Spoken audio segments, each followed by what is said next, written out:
మోయాబు నీకు శ్రమ అంటాడు, మోయాబును నలగొడతానంటాడు, మోయాబును ఇసిరివేస్తానంటాడు. మోయాబు అంటే ఈ లోకమే మోయాబు. ఏముంటాయి ఈ లోకంలో? శరీరమోస, నేత్రాస, జీవబడంబం, పాపము, రకరకాల చెడ్డవన్నీ కూడా లోకంలో ఉంటాయి. అయితే స్మైలీ ఈ రూత్ అనే యవనరాలు ఏం చేసిందంటే, ఈ లోకమనే మోయాబు నాకు అవసరం లేదు అని చెప్పి తీర్మానం చేసుకొని ఎక్కడికి వచ్చిందంట? బెత్లెహేముకి వచ్చింది. బెత్లెహేం అంటే అర్థం తెలుసా? బెత్లెహేం అంటే రొట్టెల విల్లు. ఏంటి బెత్లెహేం ఎక్కడుంది? మీకు అక్కడే ఉంది కదా సియోను, అదే బెత్లెహేము. అదే అక్కడికి చేరవలసిన పరిస్థితి, అక్కడికి చేరవలసిన దానిగా ఉండాల, అంతేగాని లోకాన్ని ప్రేమించకూడదంట. చూడు, 1 యోహాను పత్రికలో లోకమును ప్రేమించొద్దు అని యేసుక్రీస్తు వారే చెప్తున్నాడు. 1 యోహాను పత్రిక 2వ అధ్యాయము, 1 యోహాను పత్రిక 2వ అధ్యాయము 15వ వచనం. 1 యోహాను పత్రిక 2వ అధ్యాయం 15వ వచనం. ఈ లోకమునైనను లోకములో ఉన్న వాటినైనను ప్రేమింపకుడి. ఎవడైనను లోకమును ప్రేమించినట్లా తండ్రి ప్రేమ వానిలో ఉండదు. లోకంలో ఉన్నది ఏమున్నాయి? శరీరాశయు, నేత్రాశయు, జీవపు డంబం. తండ్రి వలన పుట్టినవి కావు, అవి లోక సంబంధమైనవే. కనుక ఇది నాన్న స్మైలీ యేసు ప్రభువారు చెప్తున్నాడు, ఈ మోయాబు అంటే ఈ లోకాన్ని నువ్వు ప్రేమించాల్సిన అవసరం లేదు. అయితే ప్రభు ఏమంటున్నాడంటే, నన్ను ప్రేమించాలా. రూతు అనే యవనరాలు ఎట్లాగైతే నన్ను ప్రేమించిందో, అందుకే మోయాబుని విడిచిపెట్టేసింది. లోకాన్ని కూడా ఏం కోరుకోవట్లేదు. లోకం అంతా కూడా శరీరాశ, నేత్రాశ, జీవపడంబం, ఇదంతా లోకంలో ఉన్న చెడ్డ గుణం, చెడ్డ జీవితం, చెడ్డ బ్రతుకు. దీనివల్ల ఏం నెమ్మది ఉండదు, సంతోషం ఉండదు, ఆనందం ఉండదు. అంతా కూడా భయంకరమైన నెమ్మదే జీవితమే లోకంలో. అందుకే నీలాగే ఈ రూత్ అనే యవనరాలు ఏం చేసిందంటే, ఈ లోకం ఏం బాగలేదు, లోకం అంతా చెడిపోయిందని చెప్పి వెంటనే తీర్మానం చేసుకుంది. తర్వాత బెత్లెహేము చేరుతా వచ్చింది. బెత్లెహేములో చేరి ఆ రొట్టెల విల్లులో ఏముంటుంది? బెత్లెహేములో చక్కగా యేసు ప్రభువుని గురించిన పాటలు ఉంటాయి, వాక్యం ఉంటుంది, ఆదరణ ఉంటుంది, నెమ్మది ఉంటుంది, సంతోషం ఉంటుంది, ఆనందం ఉంటుంది, తెలివి, జ్ఞానం, పరలోక ప్రభు మాట్లాడే సమయం అక్కడ ఉంటుంది. యేసుక్రీస్తు ప్రభు బిడ్డలతో సహవాసం అనుభవిస్తావు, గొప్ప సంతోషంతో నింపబడతావు. అందుకే నీ వలే బైబిల్లో ఉన్న రూత్ అనే యవనరాలు కూడా మోయాబైన లోకాన్ని విడిచిపెట్టి ఇప్పుడు బెత్లెహేము చేరడం ప్రారంభిస్తూ వచ్చింది. అక్కడ సంతోషం, సమాధానం ఏముంటుంది? దేవుని మందిరంలో ఏముంటుందో తెలుసా?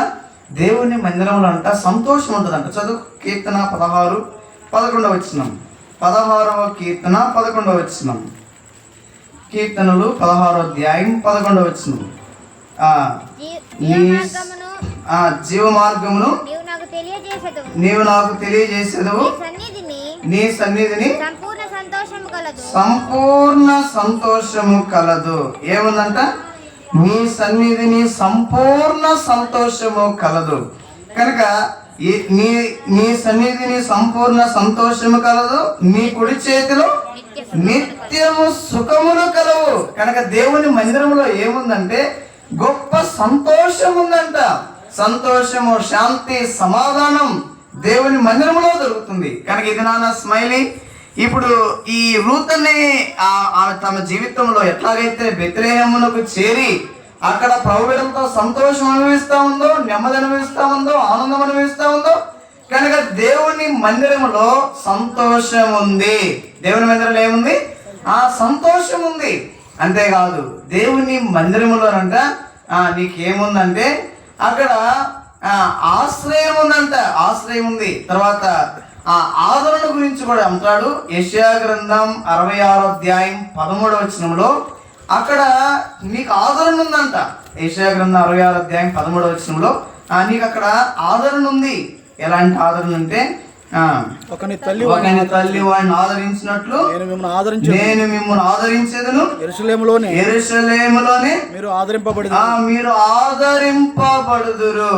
కనుక ఈ ఈ రూత్ అనే యవనరాలు ఎట్లాగైతే బెత్లెహేమునకు చేరి అక్కడ ప్రభువులతో సంతోషంగా అనుభవిస్తా ఉందో, అక్కడ మలాంటి ఎంతటి ఆదరణ పొందుతా ఉందో, ఈ దినాన నీవు కూడా ఈ మోయాబు అనే పరిస్థితిని విడిచిపెట్టి దేవుని యొక్క మందిరంలోనికి, సహవాసంలోనికి చేరితే అక్కడ నీకు ఎక్కడ లేని సంతోషం వస్తుంది, ఎక్కడ లేని ఆదరణ వస్తుంది. అంతేకాదు అక్కడ క్షేమం ఉందంట. కీర్తన 23వ కీర్తన 6వ వచనం. అందుకే దావీదు అనే ఒక దైవజనుడు గొప్ప వ్యక్తి అంటాడు, 23వ కీర్తన 6వ వచనం. 23వ కీర్తన 6వ వచనం. నేను బ్రతుకు దినములన్నీ కృపాక్షేమములే నా వెంట వచ్చును, చిరకాలము యెహోవా మందిరములో నేను నివాసము చేసేదను. ఇక్కడ ఏముందంట, నేను బ్రతుకు దినములన్నీ కృపా క్షేమములు. కనుక ఈ రూతు అనే యవనరాలు అది విడిచిపెట్టిన తర్వాత ఎందుకు వచ్చిందంటే, బెత్లెహేములో క్షేమం ఉంది, అక్కడ ఆదరణ ఉంది, కృప ఉంది, క్షేమం ఉంది. అందుకే నా జీవిత కాలం అంతయు నేను దేవుని మందిరంలో నివసింపకోరుచున్నాను. కనుక ఇది నాన్న స్మైలీ, నీవు కూడా ఎట్లాగైతే రూతు అనే యవనరాలు మోయాబును విడిచిపెట్టి బెత్లెహేముకు వచ్చిందో, బెత్లెహేములో ఉన్న సంతోషం, ఆదరణ, కృపను, క్షేమాన్ని కోరుకుంటూ వచ్చిందో, నీవు కూడా మొదటిగా తీర్మానం చేసుకోవాలా. రెండవది, దేవుని మందిరానికి వెళ్ళాలి. దేవుని మందిరానికి వెళ్ళాలి అంటే బెత్లెహేముకు చేరాల. ఏముంది దేవుని మందిరంలో? మొదటిగా సంతోషం ఉంది, తర్వాత ఆదరణ ఉంది, తర్వాత కృప, క్షేమము దేవుని మందిరంలో ఉంది. కనుక రూతు అనే యవనరాలు వలె ఆ దేవుని మందిరమును నీవు కోరుకోవాలా. అక్కడ క్షేమము, సంతోషముని అనుభవిస్తాం. చూడు, ఇంక మూడవది, ఈ రూతు యొక్క యవనరాల్లో మూడవ లక్షణం ఏంటంటే, ఋతు గ్రంథం 2వ అధ్యాయం. ఋతు గ్రంథం 2వ అధ్యాయము. 3వ వచనం. ఋతు గ్రంథం 2వ అధ్యాయం 3వ వచనం. కాబట్టి ఆమె వెళ్ళి పొలంలోనికి వచ్చి నేను చేనుకోయి వారి వెనుక పొలంలో ఏరుకొనిను. ఆ పొలములో ఆమె పోయిన భాగము ఎలీమెలెకు వంశపు వాడైన బోయాజుది. కనుక రూతు అనే యవనరాల్లో మూడో లక్షణం ఏంటంటే, ఆమె పొలములోనికి వెళ్ళి ఏరుకొనెను. తర్వాత పొలంలోనికి వెళ్ళి ఏరుకొనెను. తర్వాత ఈ పొలం గురించి ఇంకా ఇక్కడ ఉంటుంది 23వ వచనంలో కూడా, కాబట్టి యావల కోతయు గోధుమల కోతయు ముగు వరకు ఆమె ఏరుకొనుచు బోయాజు పనికత్తెల యొద్ద నిలకడగా నుండి తన అత్త ఇంట నివసించెను. కనుక ఇక్కడ రెండు కోణాలుగా ఇక్కడ జ్ఞాపకం చేయబడతా ఉంది. ఏంటంటే, రూతు అనే యవనరాలు ఆమె కష్టపడి పని చేస్తూ ఉంది. ఇప్పుడు అమ్మో లేదన్నా పని చెప్పారనుకో, మీరే చేసుకోండి అని చెప్పి అనకూడదు. ఏం చేయాలా? వాళ్ళని కూడా సహాయం చేయాలా. ఏమైనా బట్టలు కానీ, లేకపోతే పాత్రలు కానీ, ఏదైనా శుభ్రపరచడం కానీ ఏం చేయాలి? వాళ్ళు చెప్పినప్పుడు ఆ పని చేయాలన్నమాట. ఆ పని చేయాలా. ఇప్పుడు రూతు అనే యవనరాల్లో ఆ మూడో కోణం మనం చూస్తే, ఆమె పొలంలోనికి వెళ్ళి ఏరుకుంటా ఉంది. అంటే ఆమె ఏదో సోమరిగా ఉండి కాలక్షేపం చేస్తా అట్లా జీవించట్లేదు. మంచిగా పొలంలోనికి వెళ్తుంది, ఏరుకుంటుంది, ఇంటి వారికి కూడా సహాయం చేస్తూ ఉంది. అందుకే ఇంటి వాళ్ళందరూ కూడా మెచ్చుకుంటూ ఉన్నారనమాట. ఇప్పుడు ఇది నాన్న స్మైలీని కూడా మెచ్చుకోవాలంటే ఏం చేయాలా? ఇంట్లో ఉన్న వారికి కూడా కొంత సహాయముగా నిలవాలా. ఏదైనా పాత్రలు తోమటం కానీ, లేకపోతే చిమ్మటం కానీ, అన్ని విషయంలో కూడా వారికి సహాయంగా నిలవాలా. రూతు అనే యవనరాలు అందరూ మెచ్చుకునేటట్లు జీవిస్తూ వచ్చిందనమాట. అంతేకాదు, ఇక్కడ ఇంటి దగ్గర కూడా అట్లాగా పనిచేయాలా. కొంతమంది పిల్లలు ఏం చేస్తారంటే, వాళ్ళు ఉదయకాలం నిద్ర లేచేసరికి 10 అవుతూ ఉంటుంది. కొంతమందికి తల్లిదండ్రులు కూడా ఇంకా లేపరు, సరేలే పండుకొని చెప్పి అంటూ ఉంటారు. కనుక అట్లాంటి సోమరితనం అలవాటు చేసుకుంటా ఉన్నారు. అయితే అది దేవుని యొక్క విధానంలో ఆ సామెతలు 6వ వెళ్తే అంటున్నాడు, సోమరి అని చెప్పి అంటున్నాడు. సోమరి అని చెప్పి అంటున్నాడు. చీమలు ఎట్లాగే దూరం వెళ్ళి ఆహారం తెచ్చుకున్నాయో చూడు, మరి ఇంత నీకు సమయం ఇచ్చాను కదా, మరి ఇట్లా సోమరి ఉంటే ఎట్లా? సోమరి వారిని ప్రభు ఇష్టపడడు. అందుకే ఇది నాన్న స్మైలీ, నువ్వు కూడా ఇంటి దగ్గర చక్కగా పనులు చేయాలా, వారికి కూడా సహాయంగా నిలవాలా. తర్వాత దేవుని మందిరం విషయంలోకి వస్తే, దేవుని మందిరం విషయంలో ఎట్లుండాలంటే 23వ వచనం, కాబట్టి యావల కోతయు ముగి వరకు ఆమె ఏరుకొనుచు బోయాజు పనికత్తెల యొద్ద నిలకడగా ఉండి అత్త ఇంత నివసించెను. కనుక ఈ మూడో దాంట్లో 2వ కోణంలో మనం జ్ఞాపకం చేస్తే, ఆమె దేవుని మందిరంలో కూడా దేవుని మందిరంలో కూడా నిలకడగలిగిన జీవితం. ఏదో కొద్ది దినములు వచ్చి ఇంకా యేసుక్రీస్తు వారు ఇంకా బైబిల్ వద్దు, వాక్యం వద్దు, సహవాసం వద్దు, మందిరం వద్దు, ఇంకేమొద్దు అని చెప్పి మరలా తిరిగి లోకంలో వెళ్ళిపోవట్లేదంట.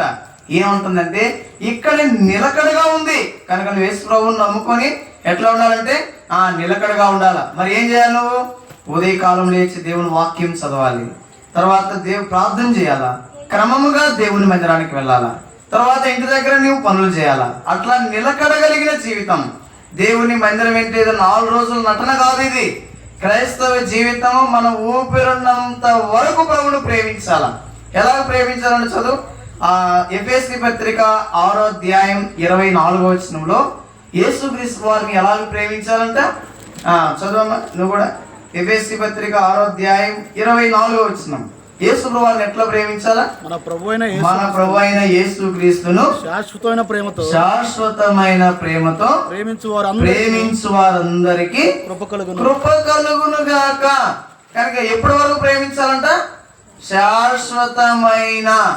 శాశ్వత కాలం ప్రేమించాలా, శాశ్వతమైన ప్రేమతో ప్రేమించాలా. యేసుక్రీస్తు వారు నిన్ను ప్రేమించాడు కదా. నీ కొరకు ఆయన సులువు మీదకి వెళ్ళాడు, నీ పాపం కొరకు ఆయన మరణించాడు, ఇది నిన్ను సజీవుడిగా ఉంచాడు. కనుక నువ్వేం చేయాలి? యేసు ప్రభువారు నీవు కూడా ప్రేమించాలి. క్రమంగా దేవుని మందిరానికి వెళ్ళడం అలవాటు చేసుకోవాలి, వాక్యం చదవడం అలవాటు చేసుకోవాలా, ప్రార్థన చేయటం అలవాటు చేసుకోవాలా, నిలకడగలిగి ఉండాలన్నమాట. అప్పుడు యేసుక్రీస్తు వారు రూతు అనే యవ్వనురాలు వలె నిన్ను కూడా ఆస్వాదిస్తాడు, మూల కమ్మ వలె చేస్తాడు, ఎదిగిన మొక్కల వలె చేస్తాడు, ఫలభరితంగా చేస్తాడు, దేవుని జ్ఞానముతో నింపుతాడు. కనుక ఇప్పుడు రూతు యొక్క విషయంలో 3 మనం జ్ఞాపకం చేస్తూ వచ్చాం. చెప్పమ్మా, మొదటిది రూతు ఎట్లా ఉంది? మొదటిది తీర్మానం చేసుకుంది. ఏం తీర్మానం చేసుకుంది? నీ దేవుడే నా దేవుడు. కనుక యేసుక్రీస్తు ప్రభువును ఆయనే నా రక్షకుడు అని చెప్పి నువ్వు తీర్మానం చేసుకోవాలా. రెండవది ఏం చేయాలా? మోయాబును విడిచిపెట్టేసేయాలి. అంటే ఇంకా లోకముతో నాకు ఇంకా పని లేదు, ఇంకెవరితో పని? దేవుని బిడ్డలతోనే. అక్కడే నాకు ప్రార్థన. ఎందుకంటే దేవుని మందిరం నాకు సంతోషం వస్తుంది, ఆదరణ ఉంది, అక్కడ నాకు సంతోషం ఉంది, కృప ఉంది, క్షేమం ఉంది. కనుక లోకముతో నాకు అవసరం లేదు, దేవుని పిల్లలతోనే నాకు అవసరం. అక్కడ నేను శాంతి సంతోషం పొందుతున్నాను అని చెప్పి ఏం చేయాలా?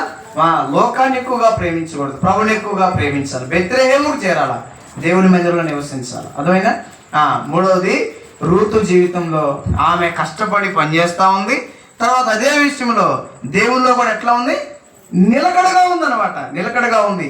వాళ్ళ అత్త చెప్తుంది, వేరొక పొలంలోకి వెళ్ళొద్దు, ఇక్కడే నిలకడగా ఉండంటే ఇంకంతే.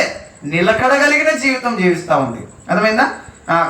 కొంతమంది యవనస్తులు ఆరంభంలో చక్కగా ప్రార్థన చేసుకుంటారు, మందిరానికి వస్తారు, బైబిల్ చదువుతారు, క్రమంగా అన్ని విషయాలు ఉంటారు. రాను రాను రాను రాను పెద్దరిగే కొంది క్రమంగా లోకంలోకి జారిపోతూ ఉంటారు. ప్రభుకు ఎంతో వారు సమీపంగా ఉన్నవారు దూరం అయిపోతూ ఉంటారు. అయితే ఇది నాన్న స్మైలీ, నీ జీవితంలో కూడా ఇట్లాగే తల్లిదండ్రులను ఇట్లా సంతోష పెట్టాలా, తర్వాత దేవుని కూడా సంతోష పెట్టాలా.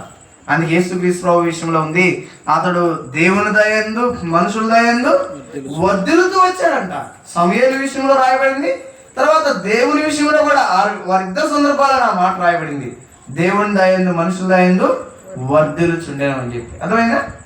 కనుక ఇంటి దగ్గర అమ్మవాళ్ళు చెప్పిన పనులు చేయాలా, తర్వాత దేవుని మందిరంలో కూడా నిలకడగా క్రమంగా దేవుని మందిరానికి రావాలా, ప్రభు కొరకు జీవించాలా. అప్పుడు రూతు అనే యవ్వనురాలిని ప్రభు ఎట్లా ఆశ్రయించాడో దేవుడు నిన్ను కూడా అలాగ ఆశ్రయిస్తాడు.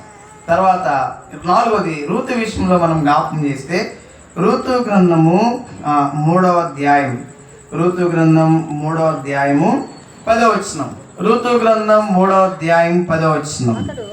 అతడు నా కుమారి యెహోవా చేత నీవు దీవెన నొందిన దానవు, కొద్దివారినే గాని గొప్పవారినే గాని యవనస్తులను నీవు ఎంబడింపక యుండుట వలన నీ మునుపటి సత్ప్రవర్తన కంటే వెనుకటి సత్ప్రవర్తన మరి ఎక్కువైనది. 4వది, రూతు విషయంలో ఆ యవనరాలు యొక్క ఆ పరిస్థితి ఎట్లా ఉందంటే ఆమె మంచి సత్ప్రవర్తన కలిగిందంట. మంచి సత్ప్రవర్తన కలిగినది. అందుకే ఇక్కడ మెచ్చుకుంటున్నారు ఆమెను. ఏమని? నా కుమారి. మంచి ఎంత ఆత్మీయమైన పిలుపు కదా, మంచి పిలుపుతో పిలుస్తూ ఉన్నారు. నా కుమారి, యెహోవా చేత నీవు దీవెనొందిన దానవు కనుక నీవు నీ సత్ప్రవర్తన మునుపటి సత్ప్రవర్తన కంటే ఇప్పటి సత్ప్రవర్తన ఎట్లా ఉంది? మరి ఎక్కువగా ఉంది. అంటే యేసుక్రీస్తు వారిని ఆయన ప్రేమించే విషయంలో మంచి సత్ప్రవర్తన కలిగిన యవనరాలుగా ఎదుగుతూ వచ్చింది. అంటే తన సాక్ష్యాన్ని అంతం వరకు కాపాడుకుంటూ వచ్చింది. కనుక ఇది నాన్న స్మైలీ, నీ జీవితంలో కూడా ఇలాంటి మంచి సత్ప్రవర్తన కలిగిన యవనరాలుగా నువ్వు ఎదగాల, మంచి సాక్ష్యమును కాపాడుకోవాలా, ప్రభువుని విస్తారముగా నువ్వు ప్రేమించాలా, దేవుని మందిరాన్ని ఎక్కువగా ప్రేమించాలా, దేవుని వాక్యం ఎక్కువగా ప్రేమించాలా, తీర్మానం చేసుకునే తీర్మానంలో నిలబడాలా, ప్రభుకు సాక్షిగా జీవించాలా. అందుకే రూతు అంటే యవనరాలు ఎట్లాగైతే తీర్మానంలో నిలబడిందో నువ్వు కూడా అదే తీర్మానం చేసుకుని యేసు ప్రభువులో జీవించాలా. రూతు ఎట్లాగా మోయాబుని విడిచిపెట్టి బెత్లెహేముకు వచ్చిందో నువ్వు కూడా లోకం అనే పరిస్థితులను విడిచిపెట్టి దేవుని బిడలతో దేవుని మందిరంలో జీవించాలా. రూతు ఎట్లాగైతే కష్టపడి పని చేస్తా దేవుని మనుషుల్లో ఉందో, మనుషుల ఎందుకు వర్ధిల్లుతూ వచ్చిందో అట్లా కూడా ఇంట్లో కూడా మంచి సాక్ష్యం ఉండాలా. తర్వాత మందిరంలో కూడా దేవుని బిడలతో కలిసి దేవునిలో స్థిరంగా ఉండాలి, ప్రభు కొరకు సాక్షిగా జీవించాలి. 4వది, ఈ రూతు విషయము మనం జ్ఞాపకం చేస్తే వారి ఇంట్లో వాళ్ళు మెచ్చుకుంటున్నారు. నా కుమారి నీవు యెహోవా చేత దీవెనొందిన దానవు, ఎందుకంటే నీ సత్ప్రవర్తన గురించి మేము చూసాం. మునుపటి కంటే ఇప్పుడు, అంటే యేసు ప్రభువును నమ్ముకో మునుపు మోయాబులో ఉన్నప్పుడు సత్ప్రవర్తన కంటే ఇప్పుడు బెత్లెహేముకు వచ్చిన తర్వాత నీ సత్ప్రవర్తన చూసి మేము ఆశ్చర్యపోతున్నాం. కనుక స్మైల్ ఇంటి దగ్గర తల్లిదండ్రులు కూడా మెచ్చుకోవాలా. మా అమ్మాయి సత్ప్రవర్తన మారిపోయింది, చక్కగా వాక్యం చదువుతా ఉంది, ఇప్పుడు చక్కగా బైబిల్ చదువుతా ఉంది, మందిరానికి వెళ్తా ఉంది, ప్రార్థన చేస్తూ ఉంది, మంది దగ్గర పని చేస్తూ ఉంది. ఇప్పటిలాగా ఇంక లోకంలో ఉన్నవి ఇంకేమి లేవు, ఏమన్నా అబద్ధములు, మోసములు, దొంగతనాలు, ఇతరుల్లో యేసు ప్రభువుని నమ్ముకున్న వారితో స్నేహం అట్లా ఇంకేమి లేదు, ప్రభువుడితో ఉంది, దేవుని మంచి సత్ప్రవర్తన కలిగి ఉంది, మంచి సాక్ష్యం సంపాదించుకోవాలి. అప్పుడు యేసుక్రీస్తు వారు నిన్ను బట్టి ఎంతగానో సంతోషిస్తారు.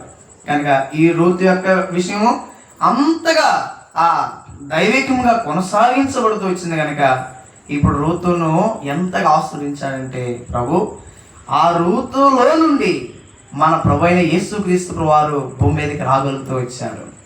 ఎంతటి మంచి ఇంకెవరిలో కూడా ప్రభు అలాగ వినియోగించుకోవాలి. రూతు గ్రంథం 4వ అధ్యాయం చివరిలో మనం చూస్తే ఆమె 18 నుంచి అక్కడ పేరేసు వంశావళి, పేరేసు ఎస్రోను కనెను, ఎస్రోను రామును కనెను, రాము అమినాదాబును కనెను, అమినాదాబు నయస్సును కనెను, నయస్సు సల్మాను కనెను, సల్మాను బోయాజును కనెను, బోయాజు ఓబేదును కనెను, ఓబేదు యెషయిని కనెను, యెషయి దావీదును కనెను. దావీదు నుండి 14 తరాలు తర్వాత యేసుక్రీస్తు ప్రభు కన్యగర్భమున మరియా గర్భమున భూమి మీదకి రావడానికి ఇష్టపడుతూ వచ్చాడు. కనుక రూతును అలాగూ దేవుడు ఆస్తురిస్తూ వచ్చాడు. రూతును అంటారు, నువ్వు బెత్లెహేములో ఖ్యాతి నొందుదుగాక, ఎఫ్రాతాలో ఖ్యాతి నొందుదుగాక, వాళ్ళు ఆస్తురిస్తూ వచ్చాడు. ఇది నాన్న స్మైలీ, నీవు కూడా రూతు అనే యవనరాలు వలె ఆస్తురించబడాలంటే, నీ జీవితం కూడా ఫలభరితంగా ఉండాలంటే ఏం చేయాలి? నువ్వు మొదటిగా తీర్మానం చేసుకోవాలా, యేసు ప్రభువే నాకు దేవుడని తీర్మానం చేసుకోవాలా. అర్థమవుతుందా నీకు? మొదటిగా తీర్మానం చేసుకోవాలా. రెండవది ఏం చేయాలా?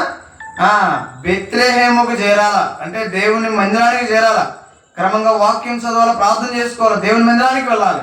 మూడవది ఏం చేయాలా? ఇంటి దగ్గర కూడా కష్టపడి పని చేయాలా, తర్వాత దేవుని మందిరంలో కూడా నిలకడగా ఉండాలా, క్రమంగా దేవుని మందిరానికి వెళ్ళాలా. అక్కడ పనికత్తెల యొద్ద ఎట్లా ఉందంట రూతు? నిలకడగా ఉందంట. నిలకడగా ఉంది కనుక నీవు కూడా దేవుని మందిరంలో నిలకడగా ఉండాలి. క్రమంగా మందిరానికి వెళ్తున్నావా? ఆదివారం మందిరానికి వెళ్తున్నావా? చాలా సంతోషం. కనుక 4వది రూతు ఎట్లా ఉంది? మంచి సత్ప్రవర్తన కలిగిన యవనరాలుగా ఉంటూ వచ్చింది. అంటే తన జీవితంలో తన ఆ సాక్ష్యాన్ని కాపాడుకుంటూ వచ్చింది అనమాట.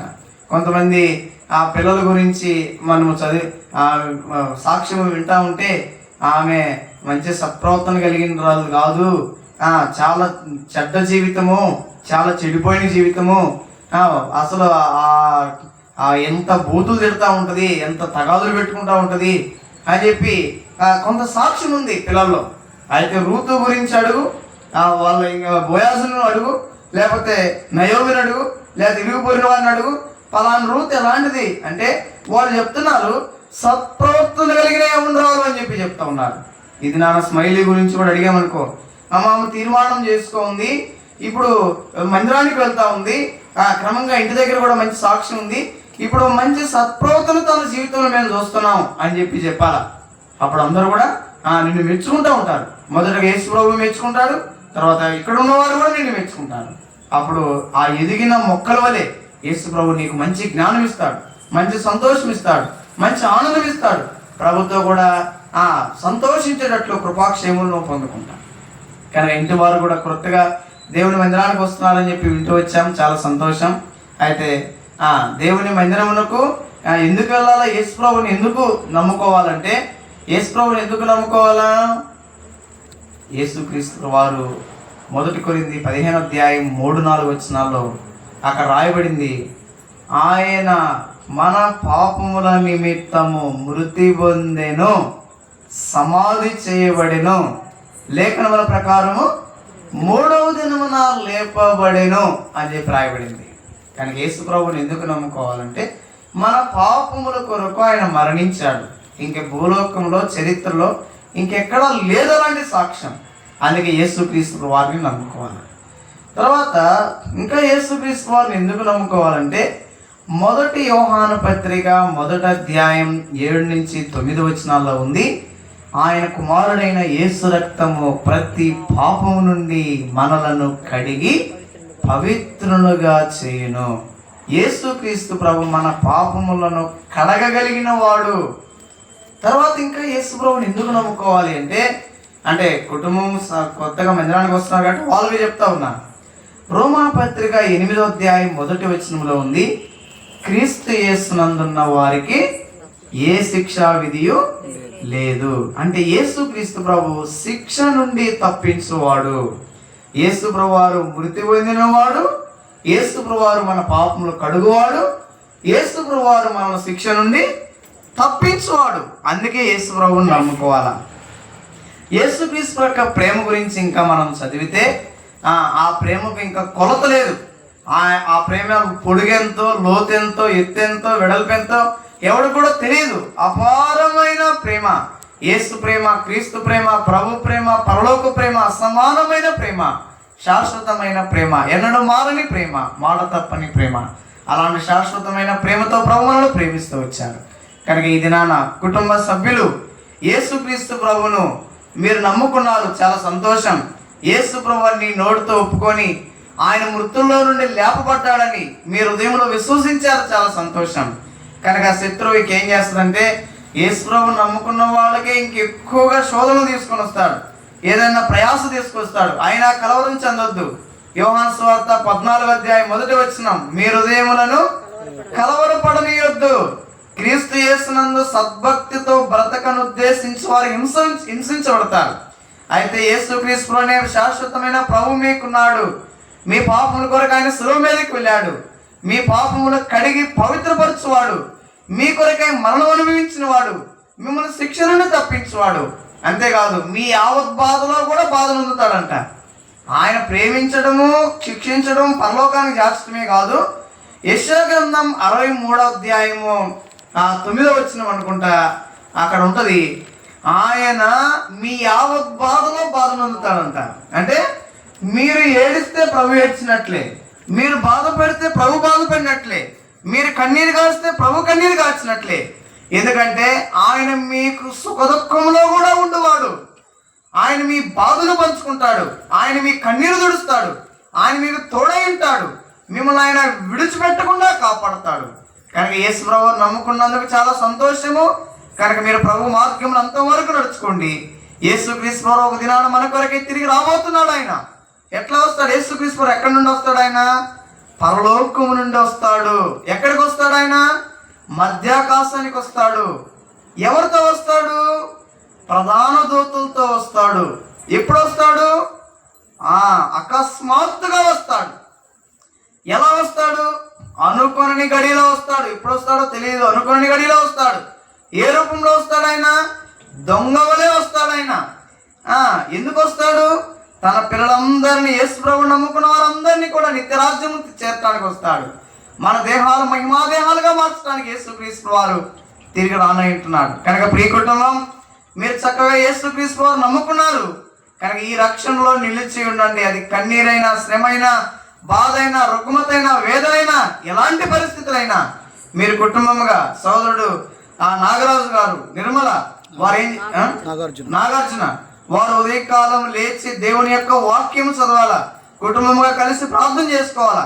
ఆదివారం తర్వాత ఇతర వారు కూడికలు ఉన్నప్పుడు క్రమంగా కలిసి కుటుంబంగా దేవుని మందిరానికి వెళ్ళాలా.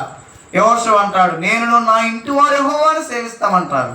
అలాంటి మంచి నమ్మకమైన తీర్మానం మీరు చేసుకోవాలా. మరి ముఖ్యంగా స్మైలీ తీర్మానం చేసుకోవాలా.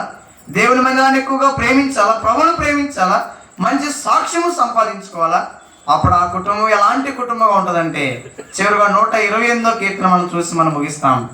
ఆ కుటుంబంలో ఎంత ఆశీర్వాదం ప్రభు కుమరిస్తాడంటే 128వ కీర్తన మొదటి వచనం నుంచి మనం చదివితే, యెహోవా యందు భయభక్తులు కలిగి ఆయన త్రోవల యందు నడుచు వారందరూ ఎవరంటే వాళ్ళు ధన్యులు.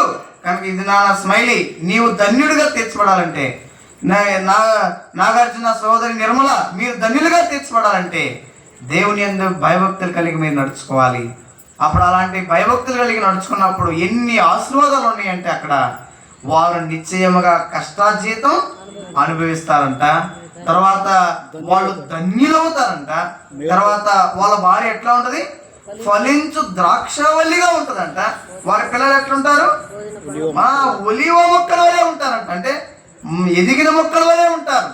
తర్వాత వారికి యెహోవా యందు భయభక్తులు గలవాడు ఇలాగూ ఆశీర్వదింపబడును. సంపూర్ణమైన ఆశీర్వాదం ప్రభు కుమరిస్తాడు. తర్వాత ఇంకా వారి పిల్లలను చూస్తారంట, గొప్ప ఆశీర్వాదం ప్రభు కుమరిస్తాడు. కానీ ఇది నాన్న మీరు యేసుక్రీస్తు ప్రభువుని నమ్ముకున్నారు, ఆ రక్షణలో నిలిచి ఉండండి. ఇది నాన్న ఆ రూతు అనే యవనరాలు వలె స్మైలీ గురించి మరి ఎక్కువగా చెప్పే మాటలు ఏంటంటే, నువ్వు కూడా ఇది నాన్న తీర్మానం చేసుకోవాలా. నువ్వు కూడా ఇంకా మోయాబుని విడిచిపెట్టేసేయాలా. యేసుక్రీస్తు ప్రభువును అనే లోకము ఆ ప్రభువును కోరుకోవాలా, ఆ సంఘాన్ని కోరుకోవాలా, బెత్లెహేమును కోరుకోవాలా, రక్షణను కోరుకోవాలా. మూడవది, ఆమె ఇంటి దగ్గర కూడా చాలా మంచిగా కష్టపడి పనిచేస్తూ ఉంది. పొలంలోకి వెళ్ళి ఏరుకుంటా ఉంది. అంటే సోమరిగా ఉండట్లేదు. నువ్వు కూడా ఏం చేయాలా? సోమరిగా ఉండకూడదు. వాళ్ళు ఏదైనా పనులు చెప్పక మునిపే నువ్వే చేసేసేయాలి. తర్వాత దేవుని మందిరానికి కూడా క్రమంగా వెళ్ళాలి. అదే నిలకడ. ఒక 2 రోడాలు వచ్చి తర్వాత బైబిల్ మానేసి, వాక్యం మానేసి, మళ్ళా తిరిగి సీరియల్స్, సినిమాల్స్, లోకంలో ఫ్రెండ్స్ ఇవన్నీ చేస్తే కుదరదు. ప్రభుని నమ్ముకొని యేసుక్రీస్తు ప్రభు వాక్యం చదువుతూ మందిరానికి వెళ్తూ నిలకడ కలిగిన జీవితం ఎప్పటి వరకు? నీవు యేసుక్రీస్తు ప్రభు వచ్చేంత వరకు ఆ రక్షణను కొనసాగించాలి. అర్థమైంది? తర్వాత ఆ రూతు యవనరాలు ఎంతటి సాక్ష్యం ఉందని తెలుసా? వాళ్ళందరూ అంటున్నారు, నీ సత్ప్రవర్తన మునుపటి సత్ప్రవర్తన కంటే ఇప్పుడు సత్ప్రవర్తన మరి ఎక్కువైనది. కనుక మంచి సత్ప్రవర్తన కలిగిన యవనరాలుగా నువ్వు ఎదగాల. అలాంటి మంచి సాక్ష్యం కలిగి ఆ 128వ కీర్తనలో ఉన్న ఈ ధన్యతలన్నీ కూడా ప్రియకుటం అనుభవించినట్లు. యేసు ప్రభువుని ఎందుకు నమ్ముకోవాలంట? యేసు ప్రభు మన పాపం కొరకు చనిపోయాడు. యేసు ప్రభువుని ఎందుకు నమ్ముకోవాలా? యేసు ప్రభు మన పాపమును కడిగివేయువాడు. యేసు ప్రభువుని ఎందుకు నమ్ముకోవాలా? యేసు ప్రభు మన శిక్ష నుండి తప్పించేవాడు. కనుక ఆ ప్రియ కుటుంబం అలాగ ప్రభువులో ఉండి, మరి ఎక్కువగా స్మైలీ కూడా ప్రభువులో ఉండి, ఈ యేసుక్రీస్తు ప్రభు ద్వారా ఆశ్రయించబడి యేసుక్రీస్తు ప్రభు ద్వారా ఆ కుటుంబం నిరంతరం కూడా వర్ధిల్లుతూ వారు ఎదిగిన మొక్కల వలె నిరంతరము ఫలాభివృద్ధి చెందినట్లు ప్రియ కుటుంబ పక్షాన ప్రభు ఉండి వారికి దేవుడుగా ఉండి రక్షకుడుగా ఉండి ప్రభు వారిని నడిపించినట్లు ప్రభు మనకు సహాయం చేయండి కాదు. ఇంకా ఇంకెవరైనా ఇక్కడ రక్షించబడకపోతే, ఇంకెవరి కుటుంబాలను యేసు ప్రభు నమ్ముకోకపోతే ఈ దినమే చక్కని తీర్మానం చేసుకోండి. మీరు కూడా మోయాబుని విడిచిపెట్టేసేయండి. మీరు కూడా దేవుని మందిరానికి వెళ్ళండి. మీరు కూడా మంచి సత్ప్రవర్తన కలిగి ఉండండి. మీరు కూడా యేసు ప్రభు అనే ఆ శిక్ష నుండి తప్పించే యేసు ప్రభువుని నమ్ముకోండి. మీరు కూడా మీ పాపములు కడిగే యేసు ప్రభువుని నమ్ముకోండి. మిమ్మల్ని కూడా మీ పాపముల కొరకు మరణించిన యేసు ప్రభువుని నమ్ముకోండి. ప్రభు 128వ కీర్తనలో ఉన్న ధన్యతను మీకు అనుగ్రహిస్తాడు. అలాంటి ఆశీర్వాదము ప్రియకుల పక్షాన్ని కుమరించినట్లు ప్రభు మనకు సహాయం చేయండి కాక. ప్రార్థన చేస్తాం.